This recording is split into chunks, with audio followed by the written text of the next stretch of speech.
ప్రధాని మోదీ మే 10వ తారీఖు ఆదివారం రోజున హైదరాబాద్కు రానున్నారు. భారీ బహిరంగ సభ పరేడ్ గ్రౌండ్లో ఏర్పాటు చేసినటువంటి పరిస్థితి. మొత్తం మీద భారీ హోర్డింగ్స్ని అయితే మనం చూడొచ్చు.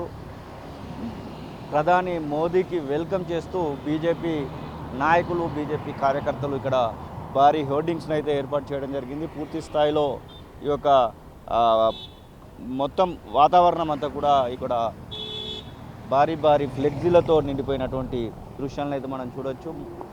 మోదీ తను మూడోసారి ప్రధానమంత్రి అయిన తర్వాత వస్తున్నటువంటి మొదటి మీటింగ్గా ఇదైతే చెప్తా ఉన్నారు. మొత్తం మీద వర్చువల్గా పలు రకాలైనటువంటి అభివృద్ధి కార్యక్రమాలను ప్రారంభించి ఆ కార్యక్రమం పూర్తయిన తర్వాత పరేడ్ గ్రౌండ్లో ఈ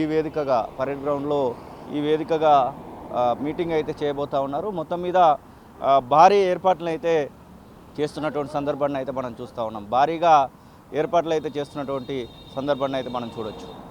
మే 10వ తారీఖు ఆదివారం రోజున హైదరాబాద్కు రానున్నారు. భారీ బహిరంగ సభ పరేడ్ గ్రౌండ్లో ఏర్పాటు చేసినటువంటి పరిస్థితి. మొత్తం మీద భారీ హోర్డింగ్స్ని అయితే మనం చూడొచ్చు. ప్రధాని మోదీకి వెల్కమ్ చేస్తూ బీజేపీ నాయకులు, బీజేపీ కార్యకర్తలు ఇక్కడ భారీ హోర్డింగ్స్ని అయితే ఏర్పాటు చేయడం జరిగింది. పూర్తి స్థాయిలో ఈ యొక్క మొత్తం వాతావరణం అంతా కూడా ఇక్కడ భారీ భారీ ఫ్లెక్సీలతో నిండిపోయినటువంటి దృశ్యాలను అయితే మనం చూడొచ్చు.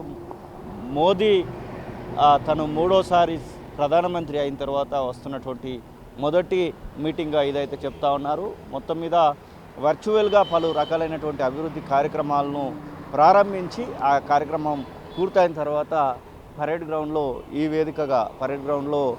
వేదికగా మీటింగ్ అయితే చేయబోతూ ఉన్నారు. మొత్తం మీద భారీ ఏర్పాట్లను అయితే చేస్తున్నటువంటి సందర్భాన్ని అయితే మనం చూస్తూ ఉన్నాం. భారీగా ఏర్పాట్లు అయితే చేస్తున్నటువంటి సందర్భాన్ని అయితే మనం చూడొచ్చు.